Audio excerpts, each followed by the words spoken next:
প্রিয় দর্শক, দৈনিক কালের কণ্ঠের একটা শিরোনাম নিয়ে আপনাদের সাথে কথা বলতে চাই। সেটি হচ্ছে শেখ হাসিনার প্রত্যর্পণ, সিদ্ধান্ত নেবেন ভারতের আদালত। সিদ্ধান্ত নেবেন ভারতের আদালত শেখ হাসিনার প্রত্যর্পণ না প্রত্যাবর্তন করবেন। শেখ হাসিনা কি ভারত থেকে নিজেই ফিরে আসবেন ডিসেম্বরে, যে কথাটি তিনি বলেছেন? আবার সরকার চাচ্ছে না, প্রত্যর্পণ করতে হবে, তাকে ফেরত পাঠাতে হবে। ভারতের আইনে আবার ফেরত পাঠানোর নিয়ম নেই। কারো জীবন তার দেশে যদি শঙ্কা থাকে জীবনের, তাকে ভারত বা বিভিন্ন দেশ, আমেরিকাও ফেরত পাঠায় না, ঠিক আছে, কানাডাও ফেরত পাঠায় না। ভারতেরও নিয়ম, তারা তাকে ফেরত পাঠাবে না। তারা বারবার বলেছে তিনি, আপনারা পাঠিয়েছেন, তিনি এখানে অতিথির মতো আছে, আমরা তাকে রেখেছি।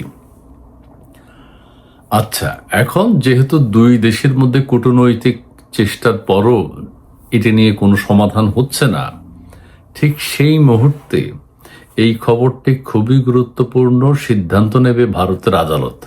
কূটনৈতিকভাবেও না, রাজনৈতিকভাবেও না, জি টু জিও না, সরকার আর সরকারের মধ্যেও আলোচনার মাধ্যমে যেহেতু সমাধান হচ্ছে না, এখন ভারতের আদালত সিদ্ধান্ত নেবে। ভারতের আদালত যদি সিদ্ধান্ত নেয়, তাহলে বাংলাদেশের আইন অনুযায়ী তারা নিশ্চয়ই সিদ্ধান্ত নেবে। বাংলাদেশে যে আইসিটি নিয়ে তো বিতর্ক আছে। আইসিটির সমস্ত কাগজপত্র তারা চাইবে, তারা বিচার বিবেচনা করবে যে শেখ হাসিনাকে বাংলাদেশে ফেরত পাঠানো যায় কিনা। তারা আইসিটি কেন হলো, আইসিটি মানে অনেক কিছু জানতে চাইবে আদালতের ব্যাপার। আইন সিদ্ধ কেনে ফেরত পাঠানো। আমি একটু পড়ে শোনাই। বাংলাদেশের প্রধানমন্ত্রী তারেক রহমান সরকার ভারতে অবস্থানরত সাবেক প্রধানমন্ত্রী শেখ হাসিনাকে প্রত্যর্পণের অনুরোধ জানিয়ে আসছে। ঠিক আছে, এটা আমরা সবাই জানি। তবে ভারতের শীর্ষ সরকারি কর্মকর্তা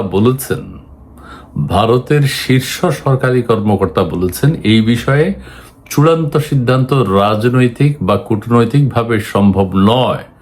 যেহেতু সম্ভব নয়, সেহেতু দেশটির আদালতই সেই সিদ্ধান্ত নেবে। অর্থাৎ ভারতের আদালত সিদ্ধান্তটি নেবে। তো ভারতের আদালত যদি সিদ্ধান্ত নেয়, তাহলে কি কারণে, কি জন্য শেখ হাসিনাকে ফাঁসির আদেশ দেওয়া হয়েছে সেগুলো তারা বিবেচনা করবে। কোন আদালতের মাধ্যমে তারা ফাঁসি দিয়েছে সেগুলো তারা বিবেচনা করবে। এবং ভারতীয় আদালতে বা ভারতের আইন অনুযায়ী কোনো মানুষকে যার জীবনের ঝুঁকি আছে তার দেশে ফেরত পাঠানো যায় কিনা সেটা আদালত বলবে। ভারতে যদি সে আইন না থাকে, তাহলে তারা ফেরত পাঠাবে না, আদালতে একই কথা বলবে। ভারতের এক শীর্ষ কর্মকর্তা দ্য ইন্ডিয়ান এক্সপ্রেসকে বলেছেন, প্রত্যর্পণের সিদ্ধান্ত শেষ পর্যন্ত আদালতের হাতে থাকবে। ভারতের আদালতের প্রক্রিয়ায় খতিয়ে দেখা হবে শেখ হাসিনার বিরুদ্ধে বাংলাদেশে যে অপরাধের অভিযোগ আনা হয়েছে সেগুলো ভারতের আইনেও অপরাধ হিসেবে স্বীকৃত কিনা।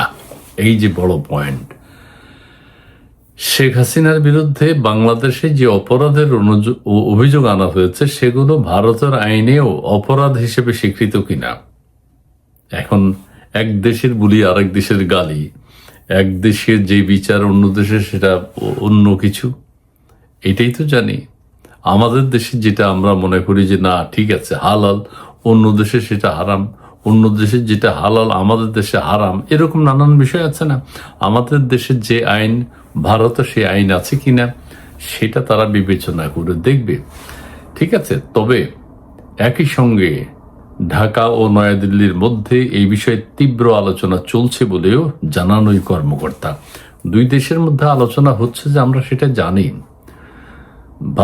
ভারতের হাই কমিশনার দীনেশ ত্রিবেদী আমাদের পররাষ্ট্রমন্ত্রীর সাথে দেখা করেছেন, আমাদের প্রধানমন্ত্রীর সাথেও দেখা করেছেন, এবং প্রধানমন্ত্রীও সেই কথা বলেছেন।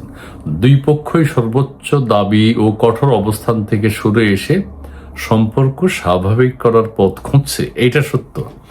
দুই দেশে চাচ্ছে কিভাবে আন্ডারস্ট্যান্ডিং এর মাধ্যমে দুই দেশের সম্পর্ক আবার পুনর্স্থাপন করা যায়, সম্পর্ক আবার স্বাভাবিক গতিতে যেন চলে, সে বিষয়ে তারা দুই দেশই অর্থাৎ বাংলাদেশ এবং ভারত সেটা চেষ্টা করছে।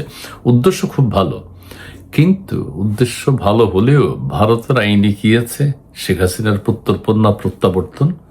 বাংলাদেশের আইনে কি আছে, ভারতের আদালত এখন সেটি দেখতে চাইবে।